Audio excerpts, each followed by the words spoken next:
E o RN no Ar de hoje recebe para uma entrevista ao vivo o diretor-presidente do IGARNE, o Josivan Cardoso.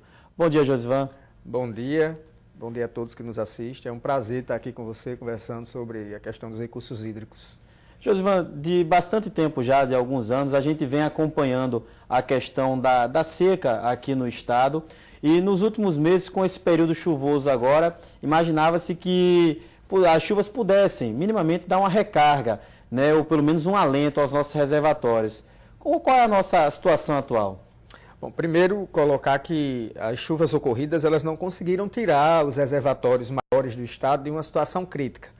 Nós temos 47 reservatórios acima de 5 milhões de metros cúbicos de armazenamento de água. São aqueles reservatórios que nos dão capacidade da infraestrutura hídrica operar, seja para abastecimentos humanos, seja para usos múltiplos como produção, economia, serviços e demais usos que são realmente necessários pelo uso da água.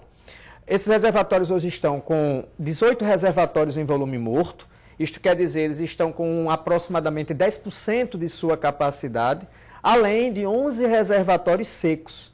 Até o fim do ano, pelas simulações realizadas pelo IGARNE, junto ao levantamento dos reservatórios e das condições que hoje tem de uso nos reservatórios, mesmo com toda a ação realizada de gestão, fiscalização, controle, o uso está sendo considerado um uso paliativo, ou seja, nós tentamos usar o mínimo possível para poder manter a quantidade maior de água nos reservatórios, até minimamente funcionar o sistema, tanto pela CAERN como por qualquer outro usuário. Nós estamos aí ainda com mais 5 reservatórios a entrarem em volume morto até o final do ano. É uma situação considerada crítica, já que nós não tivemos chuvas suficientes para armazenar água e tirá-los dessa situação de colapso. A gente sempre que fala de reservatório aqui no estado, a gente não pode deixar de lado a Armando Ribeiro Gonçalves. Hoje, qual é a situação dela?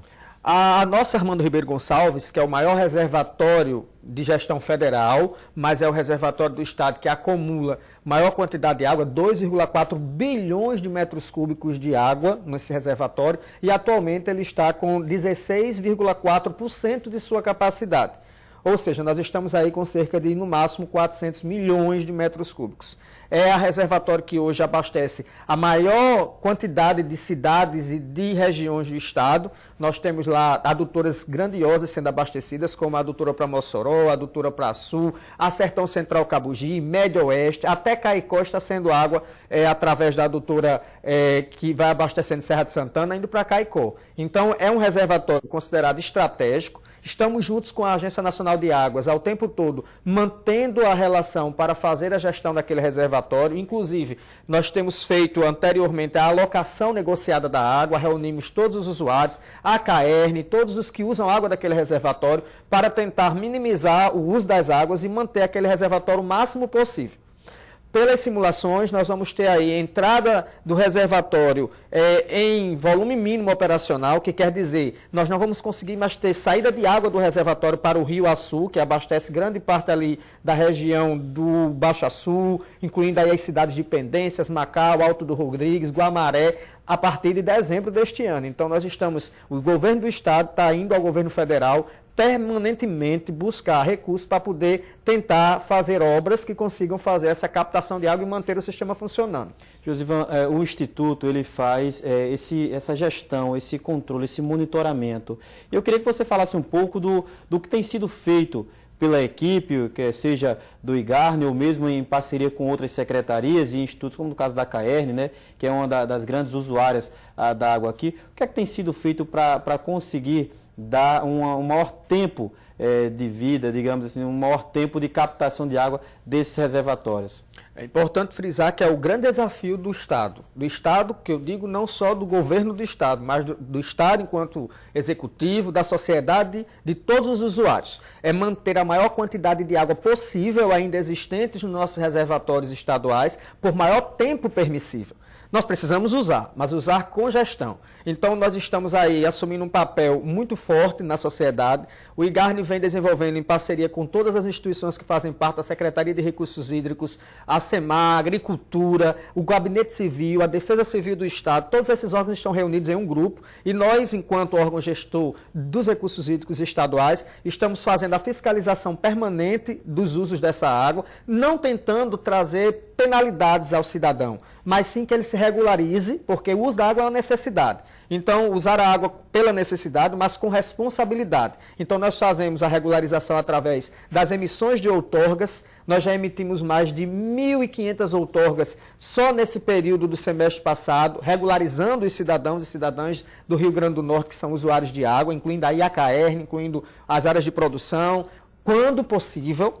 Também buscamos trabalhar com todo o processo de fiscalização de usos irregulares, captações de água sem a regularidade da outorga de direito de usar a água, para que a sociedade possa entender que trabalhar com regularidade junto ao IGARNE é uma segurança hídrica. Nós mantemos os estudos em cima daquilo que nós conhecemos. Então, se tem alguém captando água de um lugar e não tem a regularidade junto ao Instituto, nós não conseguimos somar aquela quantidade de água e assim nós não conseguimos fazer nossos cálculos de maneira mais consistente, que é dizer, olha, o Estado hoje tem um aporte hídrico, ou seja, uma capacidade de água de tanto metro cúbico para poder atender as demandas que nós estamos recebendo. Até mesmo para dirimir os conflitos. Chegar em um local, como nós estamos participando de muitas reuniões de conflitos pelo uso da água, locais que ainda existem água, estão precisando fazer essa negociação. É uma negociação junto com os usuários e com o Estado. Temos essa quantidade, queremos ir até quando com essa quantidade de água e de que forma vamos usar esta quantidade de água.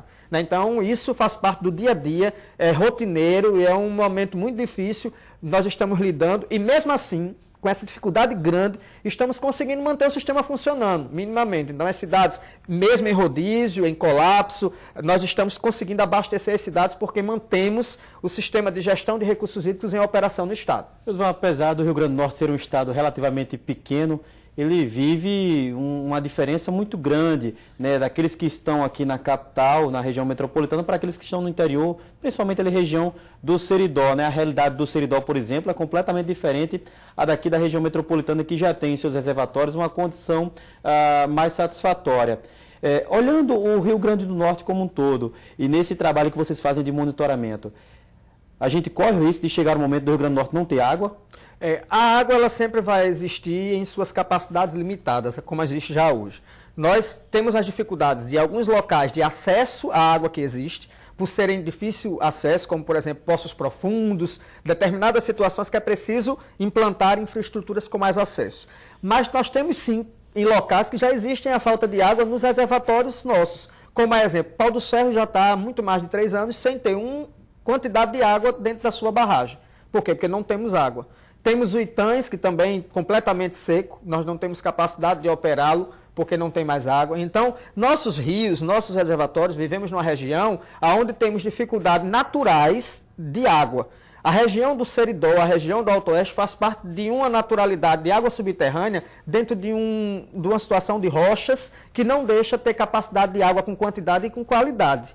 Aqui na região metropolitana difere um pouco. A água subterrânea ela tem qualidade, tem quantidade e nós conseguimos administrar melhor. Por isso que a grande quantidade de reservatórios acontece mais nessas regiões interioranas, ou seja, lá a prática é armazenamento de água por reservação, porque a natureza da região promove a necessidade dessa reservação. Com um destaque.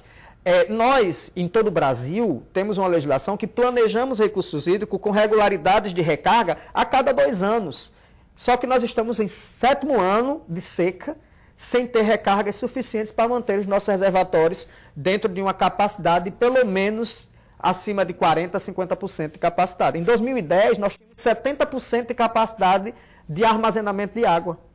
E hoje nós estamos aí com a média aproximada de 16% de todos os reservatórios de grande porte do Estado. Estamos vivendo em uma situação onde toda a sociedade precisa dar as mãos para que nós juntos possamos vencer aquele grande desafio que eu já falei anteriormente, que é o desafio de manter a maior quantidade de água dentro do maior tempo permissível, até que nós consigamos ter alguma chuva que venha trazer esses momentos de melhoria, porque também as chuvas que ocorreram não foram significativas para tirar de estado crítico grandes reservatórios, mas deixaram reservatórios menores, como pequenos reservatórios de municípios menores, de comunidades rurais, ainda com capacidade de manter pelo menos 1 ano de produção menor pelo agricultor, de um uso de consumo humano ali menor. Então isso dá para ir administrando, mesmo que dentro de um limite mínimo de operação.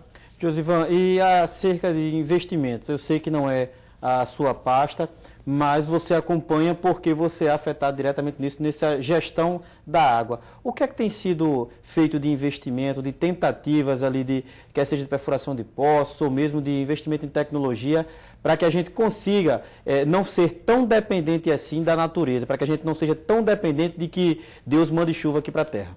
Nós temos a seguinte situação: existe o Plano de Segurança Hídrica Emergencial, feito por este grande grupo, coordenado pela Defesa Civil Estadual e da Gabinete Civil do Governador.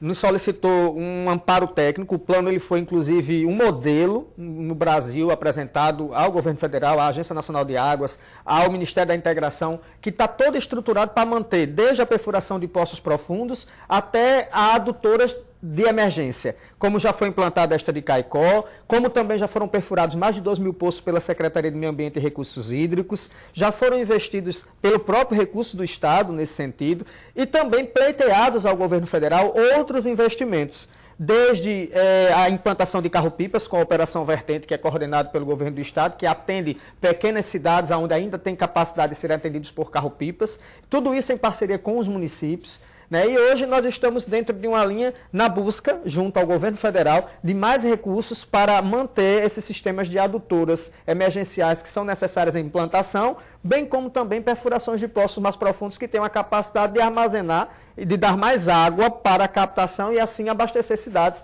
com um porte médio que possa ser levado por carro-pipa ou pela própria adutora. Então o plano ele é consistente, é um plano elaborado dentro das bases técnicas, com todo o critério de hierarquização de prioridades.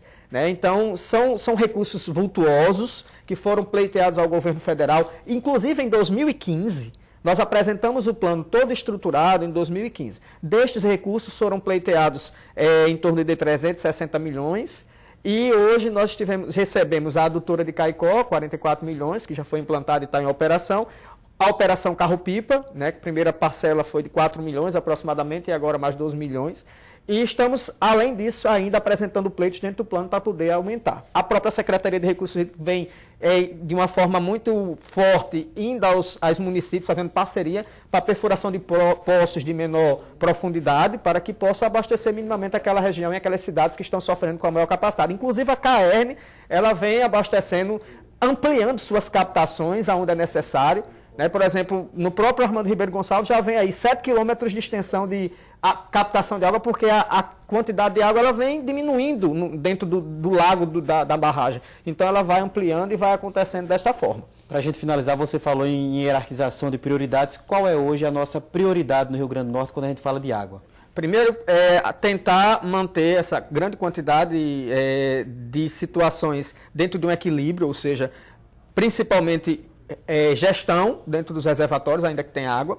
E quando se trata de infraestrutura, o governo do estado está empenhado literalmente em buscar os recursos junto ao governo federal para a implantação das captações na Armando Ribeiro Gonçalves e as adutoras, captação de poços profundos para abastecer aquela região ali de Macau, Pendências, Alto Rodrigues, Guamaré, além dessas captações dentro da Armando, que possivelmente em dezembro vamos ter dificuldade com a captação para o Rio Açu. É isso, eu agradeço a sua participação hoje aqui no RN No Ar, viu, José? Nós é que agradecemos e estaremos sempre à disposição aqui para esse bate-papo. Muito obrigado.